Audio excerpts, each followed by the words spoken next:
पूरे मध्य प्रदेश के 2023 के इलेक्शन में पूरे काफ़ी जगह जाना हुआ। आप प्रभारी थे विदिशा लोकसभा, जिसमें 8 विधानसभाएं थी।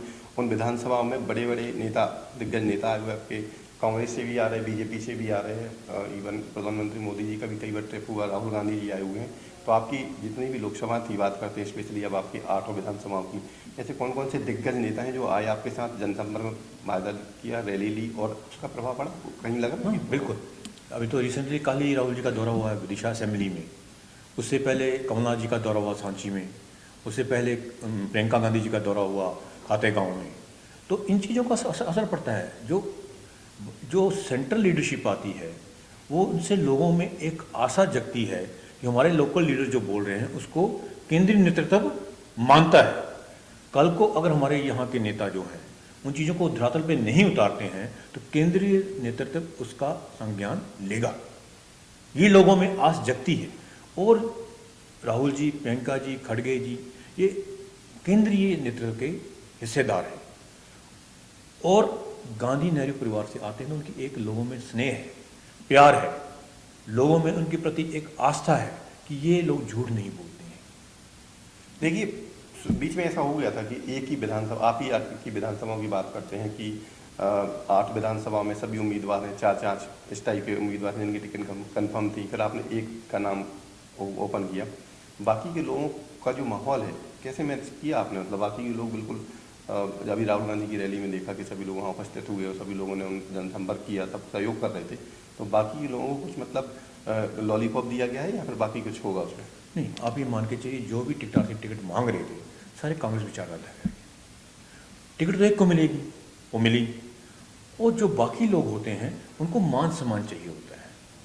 जो कैंडिडेट है वो तो अपनी कन्वेंसिंग में व्यस्त हो जाता है। तो हमारा केंद्रीय प्रदेश होने के नाते ये दायित्व तो रहता है हम रूठों को मनाएं। देखिए, जब सरकार आती है उसमें मंत्री 60-70 बनेंगे। इधर मध्य प्रदेश में कई ऐसी चीज़ें होती हैं जिसमें हम अपने साथियों को एडजस्ट कर सकते हैं, संगठन में एडजस्ट कर सकते हैं, बोर्ड्स में एडजस्ट कर सकते हैं, डायरेक्टर्स बना सकते हैं, चेयरमैन बना सकते हैं कि अपार संभावनाएं हैं। पहले सत्ता में आइए तो सही कि 18 सालों से यहाँ हमने जीत का स्वाद नहीं चखा है। 8 विधानसभाओं में से 2 ऐसी विधानसभा हैं जो कि आपको बहुत हॉट मिली थी। मध्य प्रदेश की नज़रें थी पूरी उन दोनों विधानसभाओं पर। एक बात करते हैं मध्य प्रदेश के शिवराज सिंह चौहान बुधनी की, और क्योंकि वो उनका गृह क्षेत्र है, और दूसरे बात करते हैं एक और मध्य प्रदेश के स्वास्थ्य मंत्री डॉक्टर प्रभुराम चौधरी की। ये बहुत हॉट सीटें मानी जाती हैं, दोनों में मंत्री रहे, मध्य प्रदेश शासनकाल में रहे। तो यदि हम बात करते हैं बुधनी में, क्या है अब आपको बुधनी की मतलब जनसंपर्क किया आपने, लोगों से मिले, खुद मुख्यमंत्री जी वहाँ पर खड़े हुए, शिवराज सिंह चौहान की सीट है, अपोजिट में खड़ा किया आपने विक्रम सिंह जी को, जो कि एक रोल हनुमान जी का रोल कर रहे थे। और फिर यहाँ पे बात करते हैं अपन सांची विधानसभा की। क्या व्यू क्या है आपके दोनों सीटों को लेकर? ऐसे है कि अल्टीमेटली डिसाइडिंग तो जनता होती है। और शिवराज सिंह जी इतने वर्षों तक मुख्यमंत्री रहे हैं। जहाँ तक उनके मुख्य क्षेत्र का सवाल है उन्होंने विकास कराया होगा। पर जहाँ तक मेरे नोटिस में आया है कि खनन का भी बहुत बड़ा कारोबार है। कांग्रेस पार्टी ने एक युवा चेहरा दिया है जो भविष्य में भी कांग्रेस पार्टी की विचारधारा को फैलाएगा और काम कर रहे हैं। रिजल्ट जो तो 3 दिसंबर को ही पता चलेंगे। और दूसरी कंसेंसी आपने बात करी प्रभुराम जी की, हमने उधर एक उम्मीदवार दिए हैं कि उधर संगठन तो सारा प्रभुराम जी के साथ चला गया था। हमारे पर्सनल प्रयासों से और लोकल जो हमारे एक भगवत पटेल जी थे, प्रदीप दीक्षित जी थे, उनके प्रयासों से प्रभुराम जी के हमने बड़े साथी तोड़े हैं। एक बात आप मान लीजिए, प्रभुराम जी के खिलाफ विधानसभा में बड़ा आक्रोश है।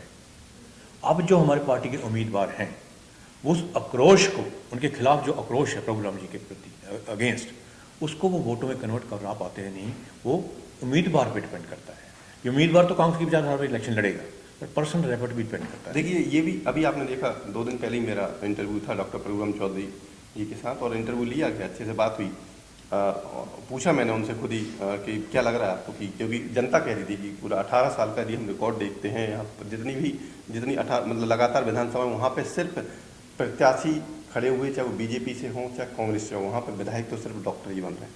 उनका ये सीधा कहना था कि डॉक्टर बन रहे हैं तो हम डॉक्टर ही हैं, और बाहर के डॉक्टर, जो जनता है वो बाहर के डॉक्टर को पसंद नहीं कर रही है, मतलब विधायक बनाने के लिए। ये जो मैसेज था उनका बाहर कि डॉक्टर से, इसका क्या रिलेशन है? देखिए, एक तो ये राजनीतिक बातें हैं। अगर डॉक्टर की बात करनी हो, अगर डॉक्टर बाहर का भी समझदार मिलता है और आपकी जान बचाता है तो उसको अपना लेना चाहिए। पहली बात तो गौतम जी बाहर के नहीं हैं, वो सांची विधानसभा के रहने वाले हैं। कार्यक्षेत्र उनका भोपाल में है, क्योंकि जितना प्रभु राम जी हेल्थ मिनिस्टर रहते हुए काम कर सकते थे, स्पेशली स्वास्थ्य विभाग में, उतना काम उन्होंने उस क्षेत्र में नहीं करा है।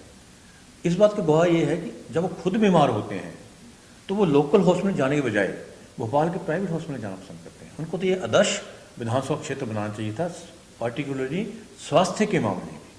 स्वास्थ्य विभाग उनके पास था, पर वो कर नहीं पाए हैं, और रिजल्ट तो 3 दिसंबर को ही पता चलेगी। हालांकि 63,000 मध्य प्रदेश में जो उपचुनाव हुए थे उसमें 63,000 प्लस से जीते थे वो। मैंने भी उनसे पूछा था कि क्या लग रहा है, तो बोले कि इस बार प्लस ही जाएंगे, 63,000 प्लस करने का पूरा टारगेट है। तब इतना इस माहौल में इस टाइप का क्या लग रहा है आपको वहाँ पे? भी सांची तो आप भी गए, काफ़ी बार आपका जाना हुआ वहाँ पे। इतना तो मैं आपको, आप में से अभी लिखवा लीजिए रिजल्ट जब 3 दिसंबर जब मर जाए, 63,000 तो डिफरेंस नहीं होगा। कि पिछली बार का सारा संगठन वो ले गए थे। कमलनाथ जी ने इन 4 सालों में संगठन खड़ा करा है, और लोगों का उनके प्रति विद्रोह है प्रभु राम जी के खिलाफ। वो तो ऐसा नहीं होगा। हमने उम्मीदवार उतारे हैं, वो जनता की कसौटी पे कितना खरा उतरते हैं वो आने वाला समय ही बता पाएगा। मैं आपने खुद अपनी विधानसभा के साथ साथ सभी जगह का अपना आइडिया लिया है, क्या लगा है आपका कांग्रेस की साइड से यहाँ पर? देखिए, मध्य प्रदेश में कांग्रेस की सरकार आ रही है, इसमें कोई दूसरी राय नहीं है। अब खास तौर से मैं अपने 8 विधानसभा क्षेत्र पे आता हूँ। जो 8 विधानसभा क्षेत्र मुझे मिले थे, उनमें से कांग्रेस पार्टी 2018 में मात्र 2 जीत पाई थी, विदिशा और सांची। सांची वाले भी भगोड़े हो गए, बिक गए थे, वो चले। हमारे पास मात्र 1 सीट रह गई। जो विदिशा में परिस्थिति मैं देख के आया हूँ, जनता के मन में उत्साह है कांग्रेस के प्रति, इतना बदलाव लाने की चेष्टा हो रही है।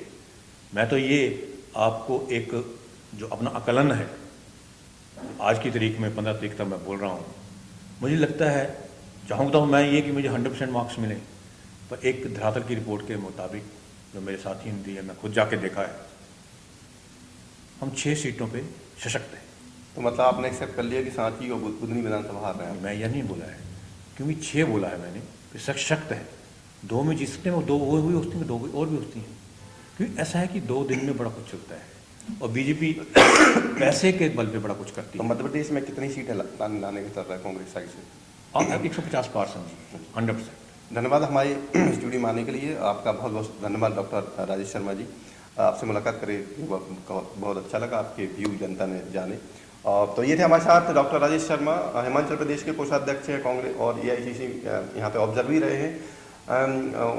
लगातार उनसे बात करके उन्होंने, डॉक्टर राजेश शर्मा ने बताया है कि उन्होंने धरातल से पूरी रिपोर्ट ली। कल राहुल गांधी आए थे, उनके साथ बैठे, अच्छा माहौल बताया है। उसके साथ साथ 2 चीज़ प्रमुखता से बताई है कि मध्य प्रदेश में सरकार तो हम बना रहे हैं लगभग 150 सीटों के साथ, और लगभग जो उन्हें 8 विधानसभा मिली थी उसमें से लगभग 6 में कांग्रेस की बढ़त बता रहे हैं।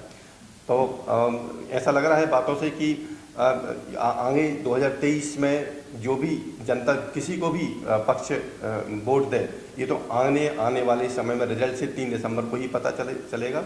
और हम लगातार इस टाइप की न्यूज़, इस टाइप के बातचीत अपने व्यूअर को लगातार बताते रहेंगे। आप हमारे कैमरे से, हमारे स्टूडियो से जुड़े रहिए। मैं कैमरामैन शशांक के साथ ब्रजेश तिवारी, भोपाल।